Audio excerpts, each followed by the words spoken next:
Bonjour, bon peuple de Dieu. Aujourd'hui, je vais vous parler d'un grand saint qui a, inconsciemment lui-même, a évangélisé de l'Europe. Mais avant de vous raconter Saint Benoît, l'Empire romain était en décadence totale.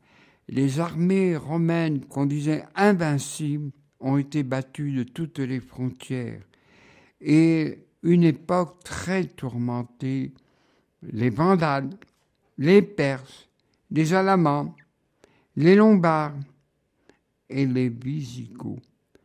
Cependant, Dieu n'abandonne pas son peuple.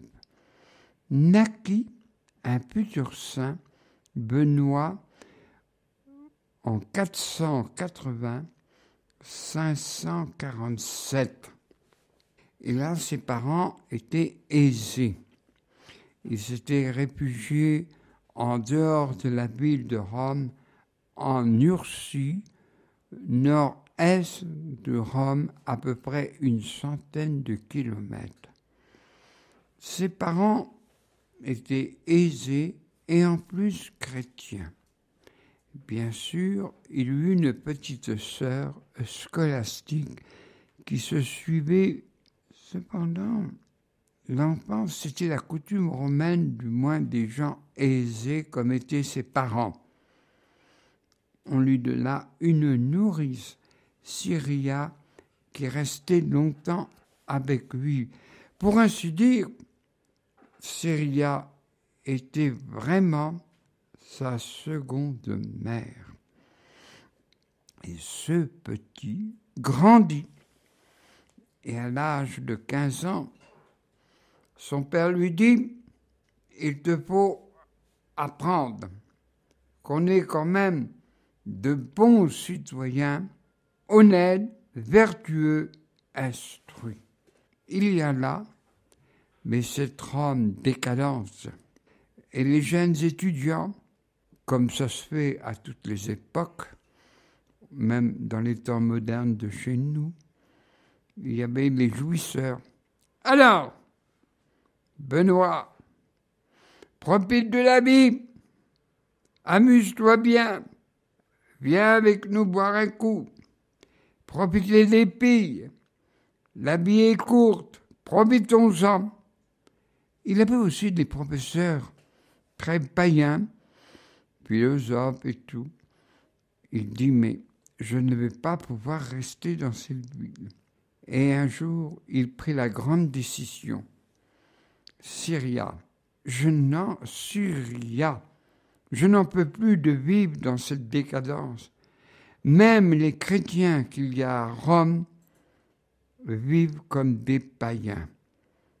Alors nous partons, Syria. Mais où? Dieu nous conduira. Et là, il alla dans un petit village, sans savoir qui était ce petit village, à Amphide. Et là, les habitants l'accueillirent bien. Il rencontra un prêtre lettré et l'initia à l'écriture sainte. Et les braves gens disaient, « Ah, cette Syria, bienveillante, la maison bien propre, bienveillante envers tout ce monde. Et ce jeune homme, on le voit toujours à l'église. Ah, nous avons bien fait de l'accueillir. » Un jour, il arriva cette chose. Autrefois, on faisait les passoires en terre cuite. L'aluminium n'existait pas à l'époque. Et voilà qu'une voisine lui prête ce grible et padadrac, par inattention, elle le casse. Mais qu'est-ce qui se passe, Syria? Eh bien, regarde, une voisine m'a prêté, mais comment vais-je faire pour lui rendre? Ne t'inquiète pas, Syria. Je vais prier, et au bout d'un certain temps, voici que les morceaux se sont tous réconciliés. Ah, c'est pas possible, c'est pas possible. Mais je te recommande, Syria, de ne point le dire. Oui, oui, petit, oui, oui, oui, oui. Oh, c'était si merveilleux qu'elle ne pouvait s'empêcher d'en parler. Et la nouvelle se répandit vite, autant dans ce petit village d'Enfield, autant aux environs. Et les gens venaient. Dis, Benoît, il y a la sécheresse, pourrais-tu faire tomber de l'eau? Dis, Benoît, ma chèvre est malade.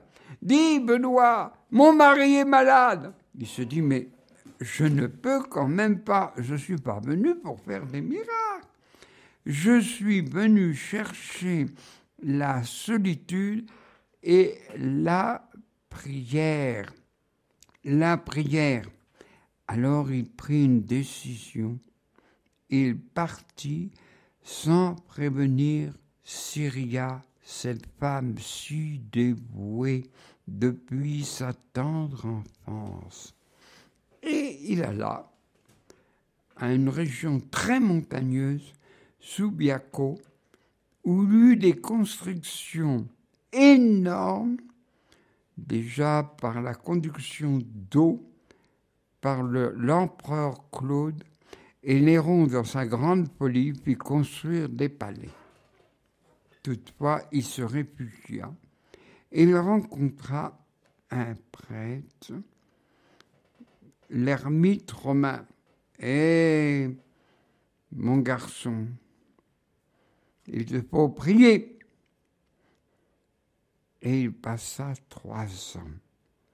Mais comme les ermites, comme tout le monde, ils sont surtout à l'âge où il y a les passions qui se développent, et il fut très tenté.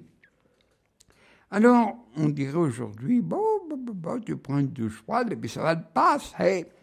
Mais lui, prit les grands moyens, il se plongea nu dans les ronces et dans les orties. Comme vous le savez, les orties, autrefois, ça guérissait des rhumatismes. Du moins, ça passait par un temps. Et je tiens à faire une parenthèse. À une époque, on disait les orties, c'est des mauvaises herbes. Mais c'est ignoré. L'ortie est une plante médicinale. Même les anciens, aux sorties de l'hiver, faisaient avec les jeunes feuilles d'ortie des soupes. Et si c'était trop fort, on mettait 1 ou 2 pommes de terre. Et l'ortie a une grande valeur que les anciens connaissaient. Maintenant, on en revient à la sagesse des plantes médicinales que Dieu a semées. À nous de savoir utiliser. Et en plus, il n'y a pas de papier de sécurité sociale pour se soigner des orties.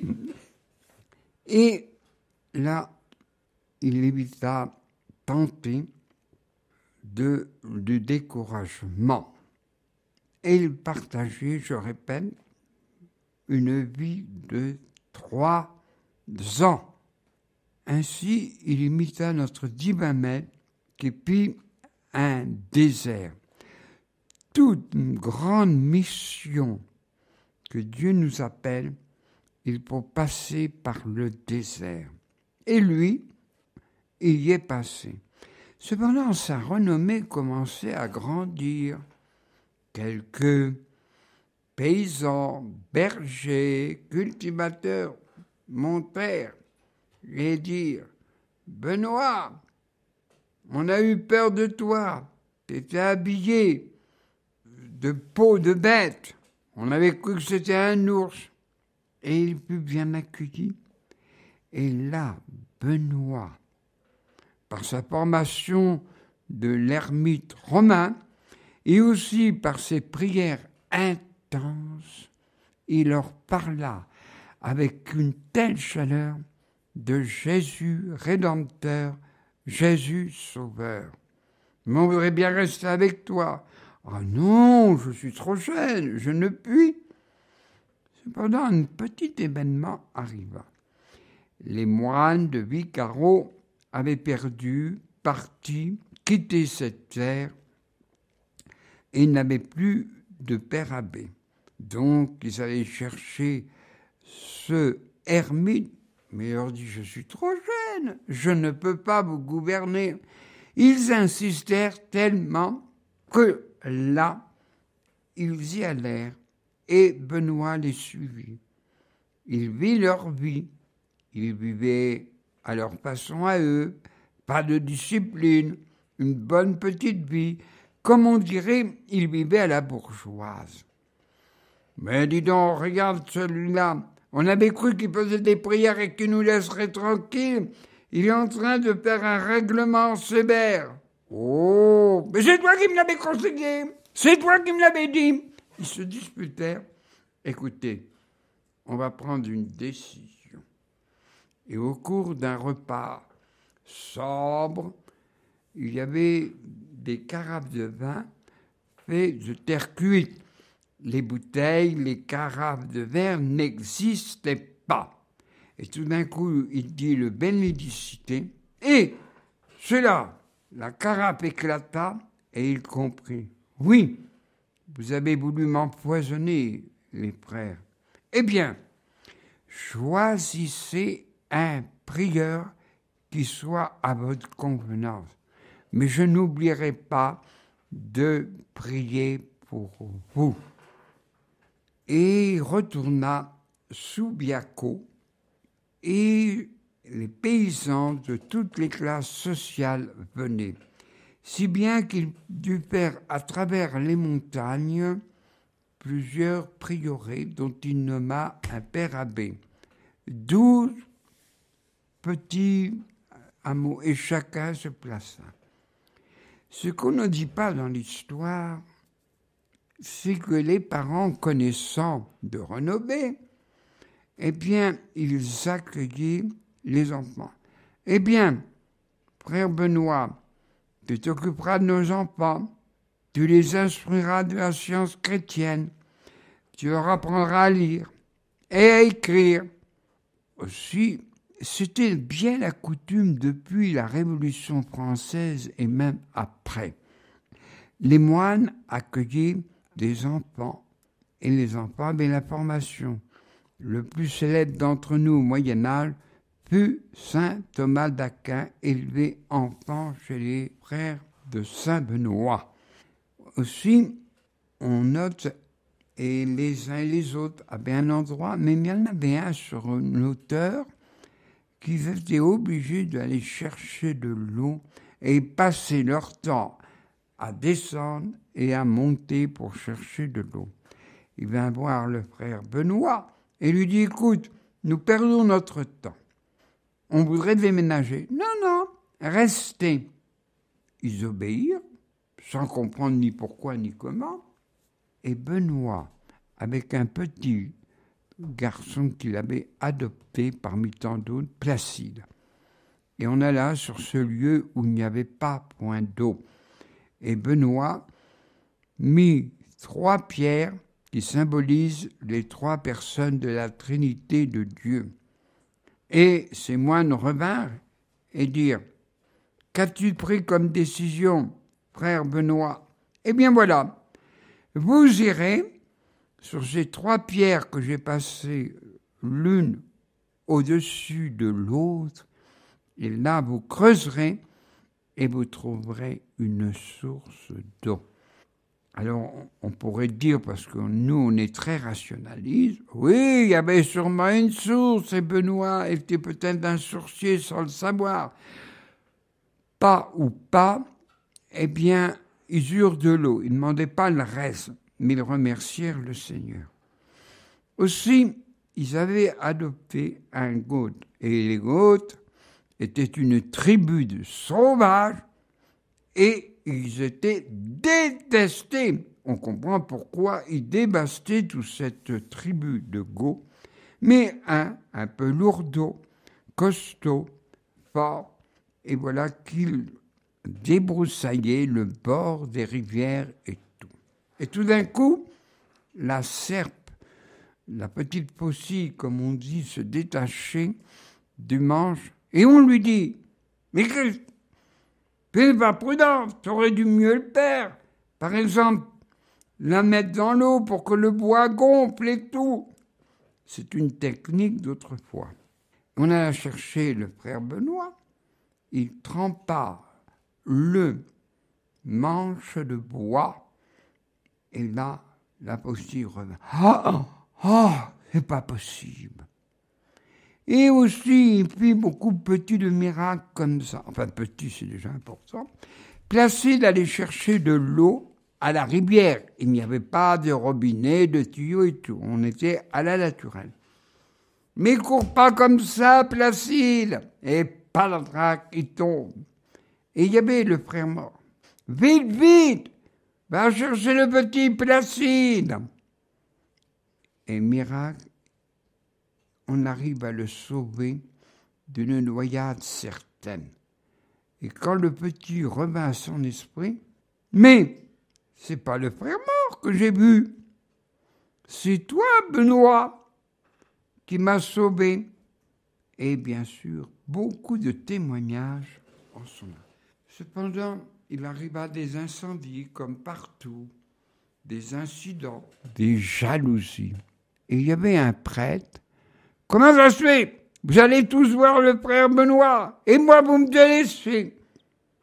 Pris par le démon de la jalousie, il fit offrir un pain porté par un enfant. À cette époque, qui dura très longtemps, on offrait un pain comme signe d'amitié et d'action de grâce.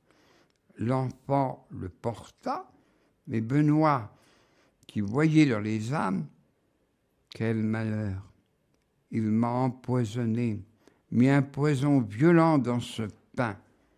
Alors il appela un corbeau dont il était habitué, et le corbeau, chaque matin, venait picorer des miettes de pain comme les pigeons. Vous le savez que les corbeaux, on peut les dresser. Et, frère corbeau, va vite me jeter ce pain dans un ravin où personne n'a accès. Et là, Corbeau dit « Oh, quoi ?» Et il exécuta l'ordre de Benoît. Quand vous allez dans un monastère bénédictin, vous voyez Benoît tenant à la main un bâton et à ses pieds un corbeau. Pour les histoires de corbeaux, il y en a une belle dans la Bible. En effet, Élie, que Jézabel avait exilé dans un désert, Dieu dit au corbeau, « Va porter à manger à mon serviteur. »« Quoi, je ne veux pas, les hommes me chassent. » Il obéit, et là, il porta à manger à Élie chaque jour durant cette grande sécheresse de 3 ans. Aussi, mais la jalousie, je n'ai pas réussi à l'empoisonner, se dit le prêtre. Que vais-je faire? Il inventa un autre stratagème. Le pays était encore païen, comme nous devenons des gros païens. Il vit, à l'époque, les jeunes filles très déshabillées invoquèrent le dieu de la fécondité. Mais c'est pas possible! Ah! Et alors Benoît, toute cette jeunesse, dit, calmez-vous et allez-vous-en, jeune fille. Ah! Et il s'en alla de Subiaco pour aller à un mont célèbre, le mont Cassin, le mont Cassino. Mais voilà que le prêtre se réjouissait. « Enfin, mon terrible voisin s'en va !» Il alla sur le balcon, et là, le balcon s'écroula, et il mourut subitement. Et un frère, le frère mort, dit « Benoît, il faut revenir à Subiaco. En effet, le prêtre qui t'emboulait à mort, eh bien, c'est lui qui est tombé. Non, il ne faut point de vengeance.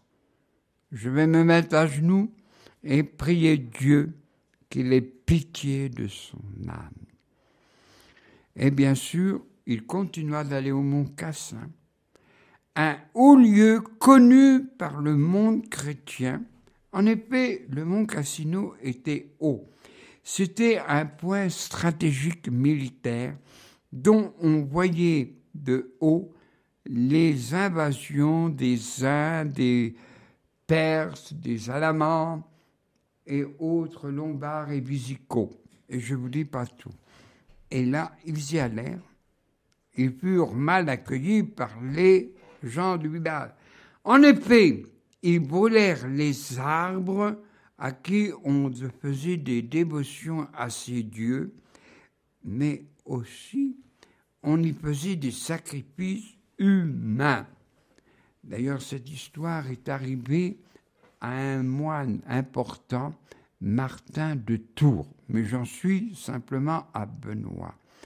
Et là, on fit construire, édifier un grand monastère où là, il y avait du travail et aussi les moines apprenaient à édifier, à construire ce monastère très célèbre. Aussi, voilà que travaillaient à la main, tous les moines travaillaient manuellement. Et là, ils n'arrivent pas à enlever une grosse pierre. Et puis, ce n'étaient pas des freluquets, ces hommes, à l'époque. C'était des hommes costauds, solides.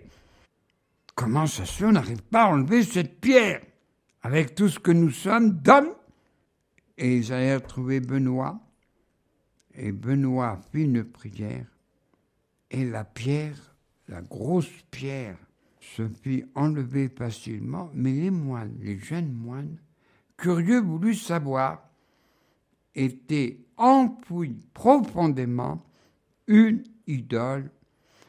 Et on pourrait en raconter d'autres. Mais le plus important, avec ces guerres des vandales, de toutes sortes de tribus qui venaient d'on ne sait où, ils pillaient, ils volaient, ils violaient, se semait la misère. Et on allait voir les moines. Et il leur donnait à manger, mais donnait à manger aux uns aux autres. Les réserves s'épuisaient, surtout le pain, et le midi, pour aller manger, le tranche de pain était fine comme un papier de cigarette. Et faisait triste mine, car quand vous travaillez physiquement, mais même intellectuellement, on a faim. Et Benoît dit, mais ayez confiance en Dieu. Il pria avec eux. Et le lendemain matin, il eut des sacs de blé. Ça y est, le bon Dieu nous a sauvés, nous avons du pain. Et ces miracles arrivèrent souvent à travers la vie des saints, ne serait-ce que le saint curé d'Ars. L'huile. Et l'huile, à l'époque, était très importante. Ce n'était pas l'huile de colza, c'était de l'huile d'olive. Attention les yeux. Et elle manquait. Et le céréalier, c'est un peu l'économe qui mettait de côté. Et Benoît dit, non, ayez confiance en Dieu. Nous allons prier. Et le temps que Benoît et ses frères prièrent, alors l'huile s'emplit dans les tonneaux de bois. Ça y est, l'huile est arrivée, nous sommes sauvés. Aussi, il y avait à cette époque, où ça arrive aussi, mais d'une autre manière, plus fine, mais tout est pareil. Zala, avec sa tribu, tuait paysans et tout. Mais avant, il leur dit, tu as de l'argent? Non, j'en ai pas. Si tu nous le dis pas, on te met vite au fil de l'épée. Et lui, cette idée, dit, mais le moine qui est en haut, je lui ai confié mon argent. Allons-y!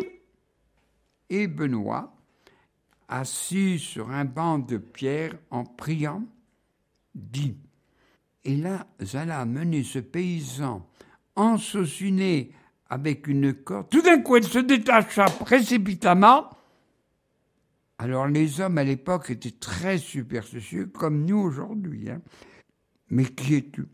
Écoute, je vais donner à manger à ce malheureux et à toi aussi. Mais je t'ordonne de ne plus attaquer, violer, brûler ces paysans qui travaillent à la sueur de leur front, pour nourrir leur petite famille. Et ça l'a tenu compte. La nouvelle se répandit dans toute la contrée. Il y avait un roi, Totila, dont sa cruauté était de grande renommée. Il envoya son écuyer, « Tu vas te déguiser et prendre mes habits royaux. » Et là, il alla voir Benoît et il lui dit « Non, tu n'es pas le roi, tu es Totila. » Et Totila se dérangeait. Et il lui a dit, Totila, tu envahiras Rome, mais dans 10 ans, tu mourras. Alors, comme la vie de Benoît est très intéressante, mais un grand pape, le pape Grégoire le Grand, fit connaître et développer cette famille religieuse, les bénédictins. Bien sûr, il y aurait beaucoup de choses à dire. Bon peuple de Dieu, ces moines, pendant 4 siècles, ont converti les païens, ne serait-ce qu'en Angleterre, ne serait-ce qu'en Allemagne et bien sûr en France. Merci à toi, bon peuple de Dieu.